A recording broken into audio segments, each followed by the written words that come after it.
La logique, les mathématiques et la philosophie font tous appel à des axiomes. Dans ces contextes, les axiomes sont des concepts qui doivent être acceptés, mais qui ne peuvent être ni prouvés ni réfutés. Un exemple simple est que les nombres sont égaux entre eux. X est égal X. Un autre est la loi de non-contradiction, qui dit que des affirmations mutuellement exclusives ne peuvent pas être vraies dans le même sens au même moment. Aucun système ne peut échapper à l'utilisation d'axiomes. Les axiomes fondamentaux sont particulièrement au-delà des règles normales de la logique. Au lieu de cela, nous définissons la logique en relation avec ses idées et leur application. Même tenter de prouver ou de réfuter un axiome nécessite l'utilisation d'autres axiomes. Nier les principes axiomatiques rend la pensée rationnelle impossible. Ils doivent être crus, car sans eux la communication est rompue et rien ne peut être compris. L'existence de Dieu, le pourquoi de l'être de Dieu est l'axiome de notre réalité. Dieu est simplement parce que s'il n'était pas, il n'y aurait rien. Lorsque nous demandons pourquoi Dieu existe-t-il, ou quelle est la raison pour laquelle Dieu existe, nous parlons de quelque chose qui ne s'applique pas à lui. De telles questions tentent d'appliquer la relation de cause à effet à un être qui est antérieur à toutes les causes et raisons et en est la source. Les critiques peuvent prétendre que dire Dieu existe tout simplement est une esquive, pas une réponse. Cependant, cet axiome est aussi valable que n'importe quel autre dans la vision chrétienne du monde. Dieu a créé tout. 1 égale 1. Ou pourquoi ne peut-il pas y avoir de cercle carré ou des questions similaires sur des axiomes logiques et mathématiques?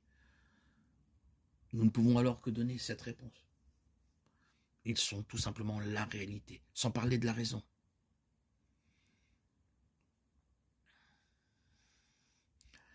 La réalité n'existerait pas si ces axiomes n'étaient pas vrais. Nous ne pouvons pas fournir de réponse au pourquoi des axiomes. Nous pouvons seulement reconnaître qu'ils sont vrais et qu'ils doivent être. De la même manière, pour qu'une chose existe, il doit y avoir une cause toujours présente et sans cause. Cela signifie qu'il n'y a aucune raison à l'existence de Dieu. En fait, il ne peut y en avoir une, logiquement. Son existence vient avant toutes les raisons. Demander pourquoi quelque chose existe implique qu'il est possible qu'il n'existe pas. Pourquoi implique une cause menant à un résultat. Sans le pourquoi, cette chose ne se produirait. Dieu, qui a toujours existé et existera toujours, n'a pas de pourquoi. Il existe.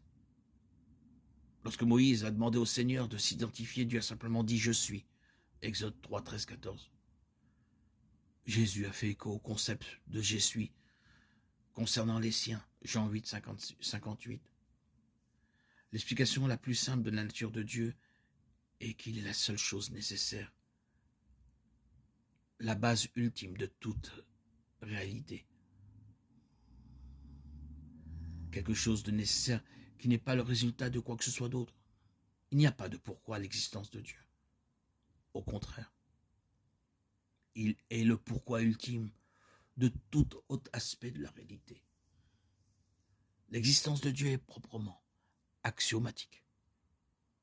Il est simplement parce qu'il doit être. Toutes choses ont été faites par elle et rien de ce qui a été fait n'a été fait sans elle. Jean 1, 3.